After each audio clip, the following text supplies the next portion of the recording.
Muspeners, balik lagi di Jelajah Museum Nusantara.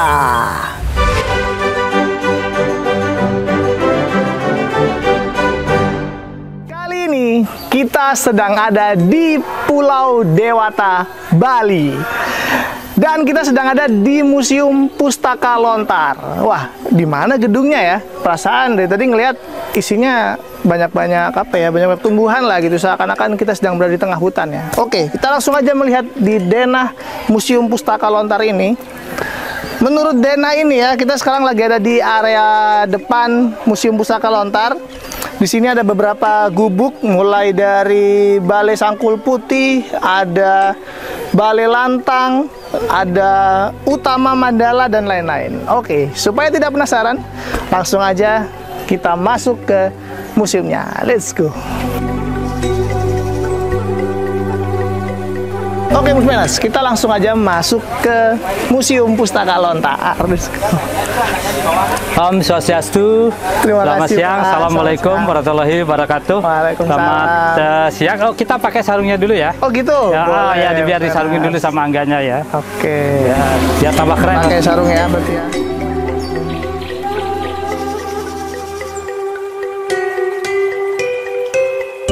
Saya sudah memakai apa ini Pak? Nama Sarung. Pak? Sarung ya? Iya, kamen lebih balik. Kamen. Iya. Oke. Ini berarti membuktikan saya sudah resmi datang ke Bali nih, ke Museum Pustaka Lontar. Oke. Perkenalkan Pak, nama saya Wildan. Oh, siap. Kami dari Museum Penerangan.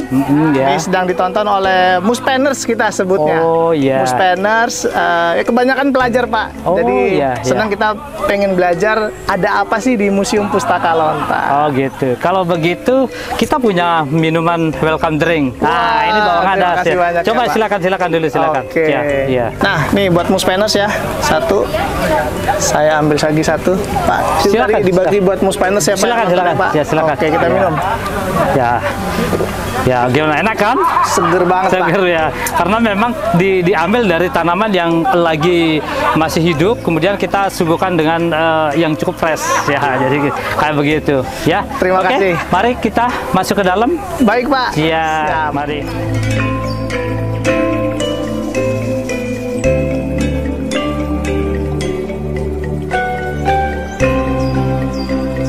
Ya, Mas Wildan, kita sudah sampai di tempat ini, namanya Balai Sangkul Putih.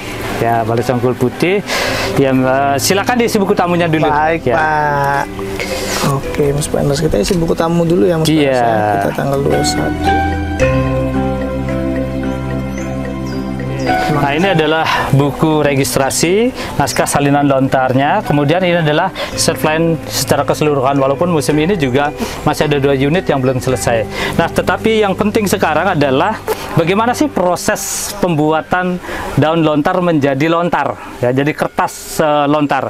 Nah, mungkin bisa dibantu sama Chandra lah. Ini namanya Kadek Chandra ya. Ya, jadi Chandra bantu jelasin lah proses pembuatan daun lontar menjadi kertas lontar. Ya, silakan. Baik Pak, di sini Kak Wildan saya akan menjelaskan bagaimana mengolah daun ental menjadi kertas lontar yang siap untuk ditulis. Nah, bahan awalnya itu adalah daun ental. Ya, jadi ini namanya daun ental. Daun ental yang digunakan untuk kertas lontar ini adalah daun ental pilihan. Jadi di mana yang tidak terlalu tua dan tidak terlalu muda. Pertama, daun lontar ini dijemur dulu sampai dia berwarna coklat seperti ini. Lalu kemudian daun lontar itu dipotong disesuaikan dengan ukurannya seperti ini. Ya, jadi untuk ukuran lontar itu sendiri itu biasanya mulai dari 20 cm sampai 60 cm. Ya, kemudian proses selanjutnya itu adalah daun lontar tersebut direndam selama kurang lebih 3 minggu dengan prosesnya yaitu airnya diganti-ganti. Apabila rendaman pada daun lontar itu airnya sudah keruh dan berbau busuk, maka airnya harus diganti lagi. Nah, begitu seterusnya. Nah, kemudian proses selanjutnya adalah daun lontar tersebut direbus dengan api yang konsisten. Ya, jadi di sana kita masukkan rempah-rempah alami sebagai pengawetnya. Lalu kemudian setelah itu baru daun lontar dijemur kembali. Nah, ini harus dipastikan benar-benar kering ya, karena nanti tidak merusak tekstur lontar, bahkan tidak membuat lontar jamuran. Nah, kemudian proses selanjutnya adalah daun lontar dijepit khusus seperti ini, namanya pemblagbag.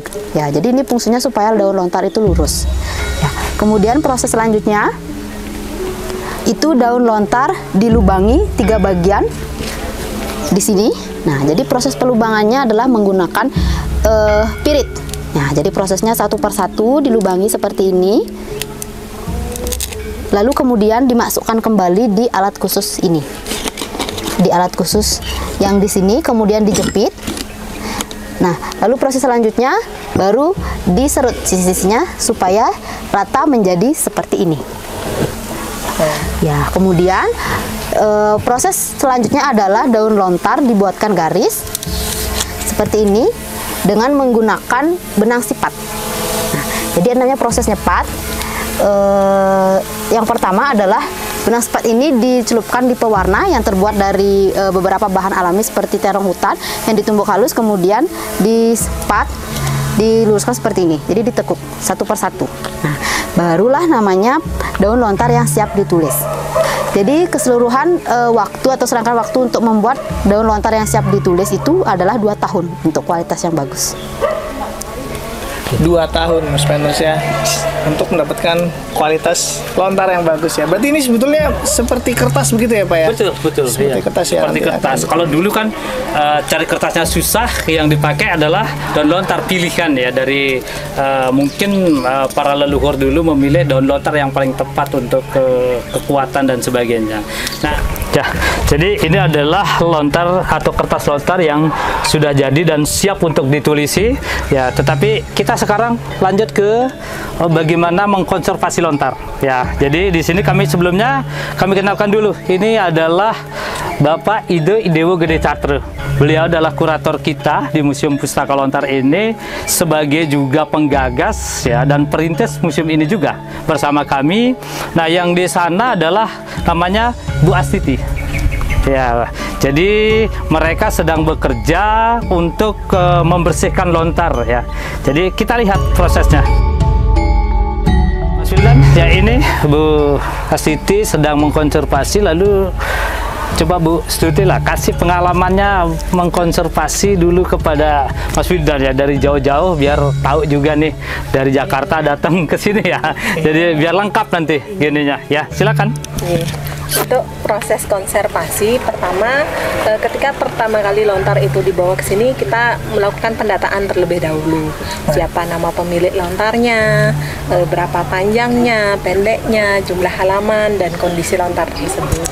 Setelah diketahui semua, dicatat semua, baru dilakukan proses konservasi. Jika perlu memang untuk dikonservasi, seperti ini kondisinya, kita akan melakukan proses konservasi karena ini terdapat jamur pada daun lontar. Ini terdapat putih-putih pada tulisannya. Kita melaksanakan konservasi yang pertama adalah dengan melakukan pembersihan dengan menggunakan kuas terlebih dahulu. Kita kuasi terlebih dahulu. Setelah dilaksanakan penguasan, setelah bersih, baru kita lanjutkan dengan mengoleskan alkohol yang 95%. Oke, kita oleskan pada daun lontar. Kenapa digunakan alkohol yang berkadar 95%? Agar lontar itu cepat kering, karena lontar itu tidak boleh dalam keadaan basah yang lama. Kita oleskan. Nah, setelah dioleskan, baru kita dikeringkan lontar tersebut, diangin-anginkan, bukan dijemur secara langsung, tapi diangin-anginkan. Ya, setelah itu kita lihat kondisinya. Kalau kondisinya memang masih bisa terbaca, cukup sampai pada pengolesan alkohol. Tetapi jika kondisinya tidak terlihat tulisannya, kita bisa bantu dengan menggunakan tingkih yang dibakar untuk memperjelas tulisannya. Itu. Ya, jadi itu Mas Wildan ya, prosesnya dikonservasi. Nah, nanti kita juga akan cerita-cerita sama pengalaman beliau yang sudah hampir 46 tahun ya berkutat di lontar. Nanti itu mungkin beliau bisa berbagi tentang cara dan sebagainya untuk memperdalam daripada perawatan lontar itu sendiri. Mas Dilan, kita ajak Mus Venusnya untuk belajar menulis aksara Bali ya. Luar biasa. Yang di sini kita juga memang untuk mengajari bagi yang membutuhkan ya. Jadi, wah. Selamat sore semuanya. Ya. Ini Mus Venusnya luar biasa. nggak kalah yang sama sebelah ya. Iya. Jadi di sini kita biasanya pakai tempat untuk belajar. Ya biasanya ada beberapa anak-anak dewasa yang mau belajar tentang aksara Bali, kita juga sudah siapkan. Ruang ini nanti mungkin Bu Widi bisa bantu untuk teman-teman juga ya, untuk mencatatkan namanya nanti di museum, ya belajar dulu atau mengenal lah ya. Jadi kalau belajarnya cukup lama, tapi paling tidak menuliskan namanya sendiri di lontar, kemudian ditulis dengan aksara Bali.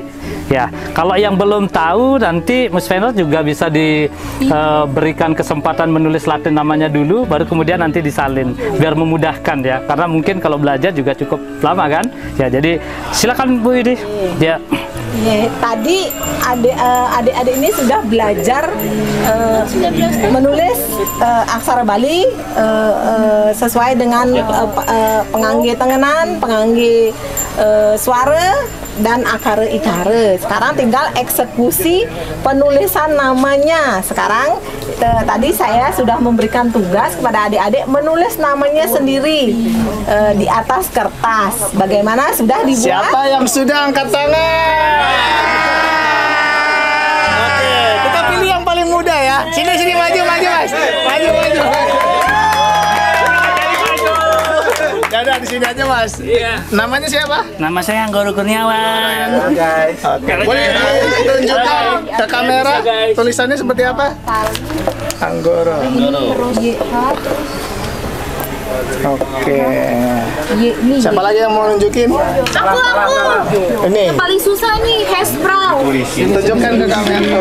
Pasti. Tada. Ini paling susah loh, hash brow. Di antara yang lain. Ditunjukkan ke ibunya dulu, betul atau Bener kan Bu? Karena ini dari ibu.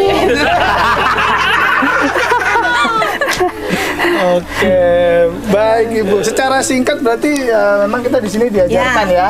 Di sini rutin diajarkan kepada biasanya anak-anak sekitar sini, tapi tidak menutup kemungkinan bagi adik-adik atau anak-anak tingkat SD, remaja maupun dewasa yang ingin belajar aksara Bali bisa datang ke Museum Pustaka Lontar Dukuh Penaban. Kita di sini akan mengajarkan bagaimana kita menulis aksara Bali. Itu kapan aja, misalkan Muspeners atau masyarakat ke sini, hari apa biasanya bisa ikut belajar? Ya, kalau untuk Muspeners itu begitu mereka datang adalah kewajiban untuk menuliskan dan mencatatkan namanya di sini. Jadi tidak tergantung harus jumlahnya berapa. Siapapun yang berkunjung wajib mengenal aksara Bali dan kemudian juga mencoba untuk menulis namanya di aksara Bali di kertas lontar. Tetapi nanti ada pemandu. Ya. Oke. Gitu ya. Jadi wajib datang ke sini ya untuk belajar bahasa aksara Bali.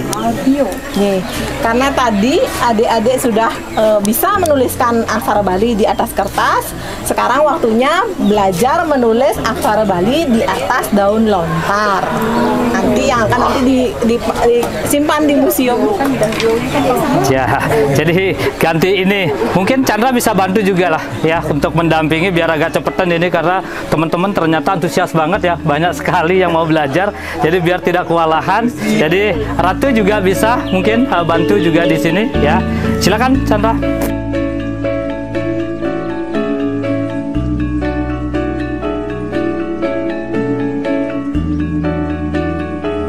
Terima kasih sekali Pak. Tadi udah diajarin aksaranya, cara menulisnya juga ya. Dan di belakang memang lagi ada teman-teman juga yang lagi pendalaman materi gitu. Setelah ini kita lihat apa nih Pak? Nah, sekarang kita lihat pameran. Karena lontar itu selain bisa digunakan sebagai media tulis, dia juga bisa dijadikan sebagai media gambar. Gambarnya itu namanya prasi. Jadi inilah lukisan ya kalau kita. Nah, ini adalah lukisan-lukisan yang ditulis diguratkan di atas lontar ya. Jadi ini namanya prasi, yang gambar-gambar ini namanya prasi. Ya, kemudian ada dengan berbagai model dan ini tergantung dari seni mereka sendiri. Mau bercerita tentang apakah mereka akan tuliskan imajinasinya.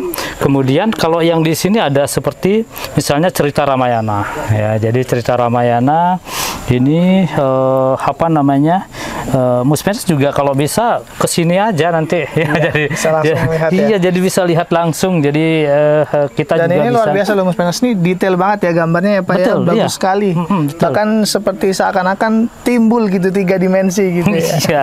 Nah, inilah kehebatan orang dulu ya. Iya, Nah, iya. jadi dan ini juga medianya ini kan juga sudah cukup lama. Betul. Ya, jadi kelihatan dari warnanya kan. Nah, di sini kita memang areal ini kita pergunakan untuk ke stand pameran atau display ya. Nah, samping untuk lukisan, dan ini adalah lontar-lontar ya, dan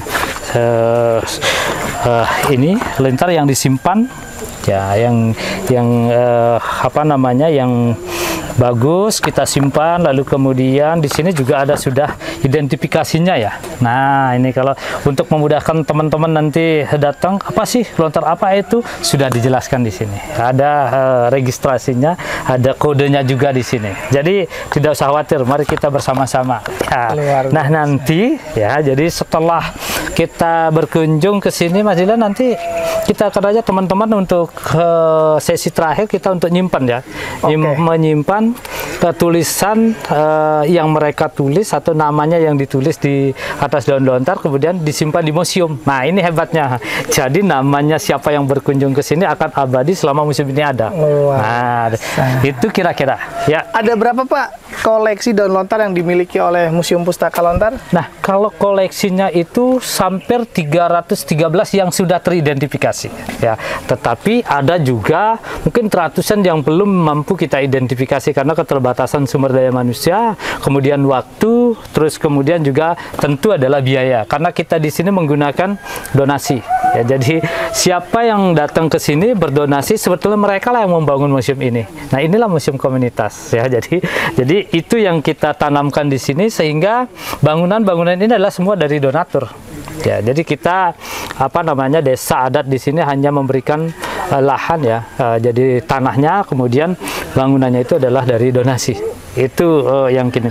Selain itu juga apa namanya, kita di museum ini juga ada membuat yang namanya klinik lontar. Nah, ini yang kenapa harus ada klinik lontar. Kalau biasanya kalau berbicara klinik, Mas Dilan, kenapa? Karena biasanya sakit ada keluhan betul. gitu ya, betul. Ya, jadi lontar itu juga sakit. Ya, percaya tidak? Kalau ini salah satu saya tunjukin lontar yang sakit ya. Nah, ini lontar yang sakit. Sakitnya di mana? Jadi dia terpotong ya. Jadi sebagian di sini hilang dia. Jadi nggak bisa kita baca, dan kita nggak bakal mampu untuk melanjutkan kalimat apa di belakang. Ini adalah lontar sakit. Di samping itu juga ada lontar sakit yang seperti ini. Ya, jadi nggak terawat, sudah hancur, lapuk ya, seperti ini. Ini juga sakit. Nah, bagian dari hal itu, maka museum ini juga membangun klinik lontar untuk mengobati lontar-lontar masyarakat yang sakit. Jadi ada kategori satu lontar, bukan cuma lontarnya yang sakit, kadang-kadang pemiliknya juga sakit dalam tanda kutip terbatas, yaitu apa namanya, memiliki lontar tetapi tidak bisa membaca. Kira-kira banyak nggak? Banyak. Karena kenapa? Generasi muda kan, jadi generasi muda yang mulai sudah kurang perhatiannya, sehingga tidak bisa membaca. Kemudian karena tidak bisa baca, tentu tidak tahu isinya. Dari tidak tahu isinya, gimana merawat kan? Pasti juga ditaruh sedemikian. Nah, kalau ini biasanya dibalut dengan kalimat sakral. Ya, lontar itu adalah sakral kan gitu. Tapi padahal, mohon maaf ya, kami tidak mengatakan yang lain. Tapi survei kami di desa adat kami sendiri, kendalanya yaitu disakralkan. Ternyata memang karena tidak bisa membaca sebetulnya. Ya, setelah dibaca baru ditahu isinya. Oh, ini ternyata lontar yang bisa dipergunakan untuk keseharian. Misalnya ya, ada lontar yang bercerita tentang bercocok tanam. Ini kan memang petani yang harus apa namanya, melaksanakan kegiatan itu. Nah, kalau itu cuma disakralkan kan nggak ada yang tahu. Nah, jadi artinya kesimpulan kami di museum ini, sesungguhnya museum itu patut disakralkan, tetapi ketahui dulu isinya. Nah, ini yang terpenting. Jadi pesan kami, ya diketahui dulu isinya lah, baru kemudian ambil keputusan mau disakralkan, mau di apapun ya. Nah, kalau di Bali juga biasa diupacarai. Nah, itu kira-kira yang dilakukan kegiatan daripada klinik lontarnya. Tapi kalau yang punya lontar, karena ini dianggap sakral, sehingga tidak bisa dibawa ke museum, kami yang datang. Nah, karena misi museum ini adalah membantu memberikan solusi terhadap persoalan lontar yang dimiliki oleh masyarakat, kemudian juga memiliki tujuan untuk mengedukasi masyarakat memiliki kesadaran kolektif terhadap naskah lontar yang dimilikinya. Ya, karena lontar itu tidak terlepas dari catatan-catatan masa lalu yang mungkin masih relevan saat ini atau bahkan menjadi acuan untuk masa yang akan datang. Kalau di Bali namanya Trismaya. Ya, jadi Trismaya, apa yang kita lakukan dewasa ini hendaknya berpijak pada masa lalu untuk merumuskan hari yang masa yang akan datang. Nah, itu kira-kira gini ya. Ya. Luar biasa, Mas Penas. Pak, saya ada yang satu penasaran nih, Pak. Ini apa nih, Pak, yang bentuknya kotak-kotak ini? Ya, kotak-kotak ini ya sekarang kita ambil salah satu kotak yang paling bagus ya. Oke. Ini isinya juga lontar. Ya, jadi lontar. Tetapi zaman dulu kotak lontar itu mencirikan status orangnya. Jadi status sosial di masyarakat. Kalau lontarnya yang orangnya memiliki pendanaan yang lebih, mereka buat sebagus mungkin. Ya, sehingga zaman dulu Prade itu susah dicari oleh masyarakat karena kecuali orang-orang yang mampu mungkin baru akan bisa membuat seperti ini. Nah, ini melambangkan juga status ya. Padahal di dalamnya ya lontar. Ya, itu. Nah, demikian juga yang seperti ini ya mungkin yang sederhana lah. Ya, jadi perbandingannya ya lontar juga kan. Sama lontar juga. Ya gitu. Jadi ini dari kotaknya saja bisa orang kalau berlomba-lomba untuk membuat status sosialnya dulu. Ya. Oke, Pak. Jadi saya makin penasaran nih, Pak, gimana menyimpan dan melestarikan lontar. Nah, boleh langsung kita lihat ya, Pak ya? Ya, nanti kita lakukan di sana di penyimpanan ya. Jadi penyimpanan sementara, penyimpanan sementara. Ya. Ayo ikutin terus ya, Mas Penas ya.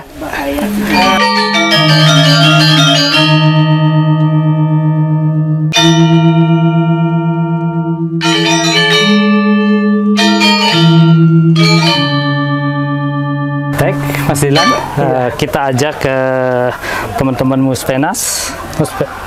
Betul. Ya, Muspenas ya. Iya. Jadi untuk melihat beberapa nama yang sudah disimpan di tempat ini. Wah, siapa tahu ada nama Muspeners nih yang pernah kesini, pernah nulis, disimpannya di sini ya, Pak ya? Iya, jadi simpan. Ini adalah nama-nama pengunjung. Karena seperti yang saya sampaikan tadi itu, pengunjung wajib menuliskan namanya dalam bentuk aksara Bali, termasuk tamu, bule-bule juga banyak ya. Kemudian kalau mereka memang belum mampu menulis dengan aksara Bali, jadi ada yang memandu untuk menulis, sehingga ini adalah bagian dari nama dan ini sudah berdasarkan tahun ya. Nah, jadi ini tahunnya yang saat sekarang jumlah pengunjungnya itu terakhir COVID ya hampir 12.000. 12.000-an pengunjung ya. Jadi kalau yang begini cirinya adalah grup ya, yang misalnya kayak begini ya. Oh, berarti ini pengunjung yang datang grup ya. Grup ya. Satukan jadi, ya, Pak ya. Ya, kalau yang cuman sendiri yang seperti ini ya, ini adalah personal ya. Jadi perorangan dia, jadi seperti ini dia. Ya, jadi perorangan begini. Ya, jadi ini. Nah, ini ada juga yang lebih panjang, ini ada bercerita tentang kegiatan mereka. Ya, jadi kita juga bisa menuliskan catatan kegiatan mereka di museum ini. Nah, inilah sesuatu yang paling akan menjadi kenangan bagi para Muspenas ya. Jadi ketika mencatatkan namanya ini di sini akan abadi selamanya sepanjang museum ini ada. Ya, jadi sepanjang museum ini ada. Lalu kemudian teman-teman nanti juga bisa memberikan teman yang masih di rumah, memberikan namanya untuk mencari di tempat ini. Kita buat dua, jadi satu dibawa pulang dan satu disimpan di sini. Ya, jadi itu kita main-main lah di sini sambil bermain, berkunjung sambil bermain. Itu tempat penyimpanan. Kemudian ini adalah yang sebagian kecil ya, sebagian kecil lontar-lontar yang disimpan ya. Samping juga ada beberapa yang kemarin tadi itu kita lakukan displaynya. Itu barangkali, jadi ini kalau sudah sampai di sini menyimpan, berarti kunjungan kita sudah tuntas di Museum Pustaka Lontar ini. Oke, Oke, wah luar biasa Pak. Ini menarik sekali Pak. Untuk anak-anak muda zaman sekarang juga ini rasanya Muspenders pasti tertarik banget untuk kesini dan menuliskan namanya abadi ya Pak ya. Betul. Diabadikan di sini. Iya. Oke, kalau gitu nanti saya mau izin saya tulis nama saya dan saya Ya mestilah, mesti. Oke. Jadi kalau nggak begitu tidak ada makna untuk berkunjung ke Bali atau khususnya ke museum nggak ada catatan gitu. Jadi ini sebetulnya adalah catatan kunjungan. Kalau di Bali namanya pertiti. Ya, pertiti. Jadi catatan itu lah pertiti gitu. Oke Pak, nanti aku mau izin nih Pak. Aku mau tulis namaku, lalu juga aku mau tulis Muspenders. Oh iya, Muspenders. Supaya nama Muspenders ya, kata-kata Muspenders ini abadi di sini. Dan buat Muspenders yang kesini, cari kata Muspenders di sini. Kalau bisa foto bareng, tag ke media sosial kita. Tapi dapat door prize juga ya nanti kalau ketemu. Benar. Kita nanti kasih door prize juga. Iya. Kita kasih hadiah nih. Pokoknya kalau Muspenders menemukan kata Muspenders gitu ya, wah langsung kita kirimkan hadiah nih. Berarti dia jauh-jauh datang ke Museum Pustaka Lontar. Pak, kalau Museum Pustaka Lontar sendiri bukanya hari apa aja Pak?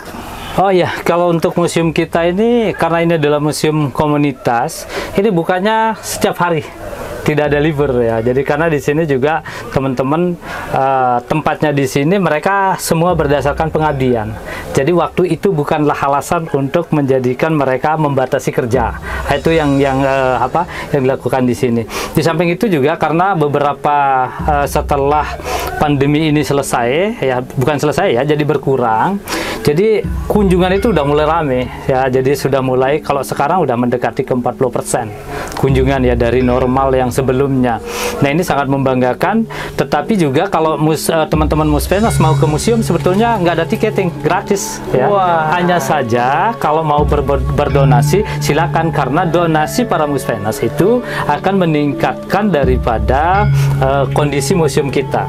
Dan kemudian teman-teman Muspenders juga bisa menjadi sebagai pemilik sahamnya sebetulnya. Jadi siapa yang berkunjung, siapa yang berdonasi, itulah sebetulnya juga menjadi bagian pemilik dari Museum Pustaka Lontar ini.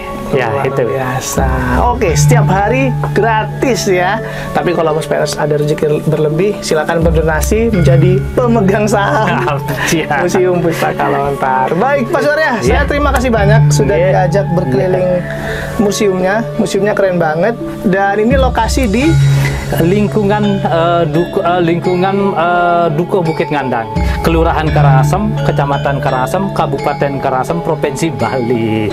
Ya. Ditunggu ya Muspenders datang ketemu Pak Surya dan teman-teman melihat luar biasanya lontar sebagai alat komunikasi.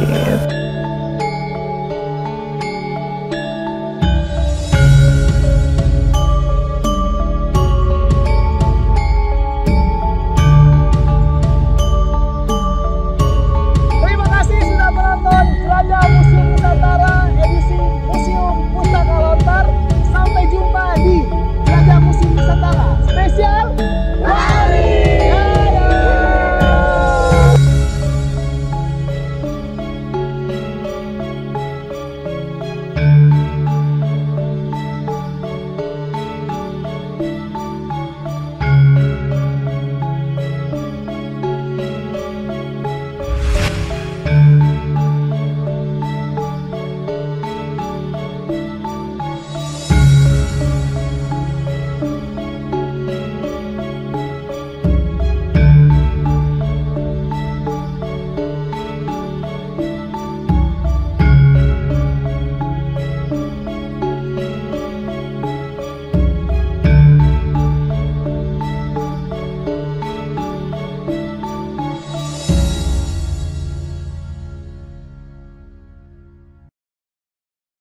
Oke Muspenders, tadi aku udah tulis.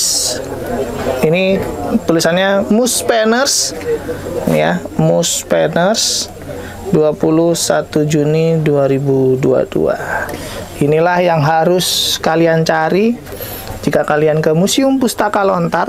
Cari lontar ini, foto, tag ke kita, akan kita kirimkan hadiah yang menarik dan tak ternilai harganya. Oke, nih, terus ini ya, official ya. Kita tunggu challenge ini terpecahkan oleh kalian. Sampai jumpa.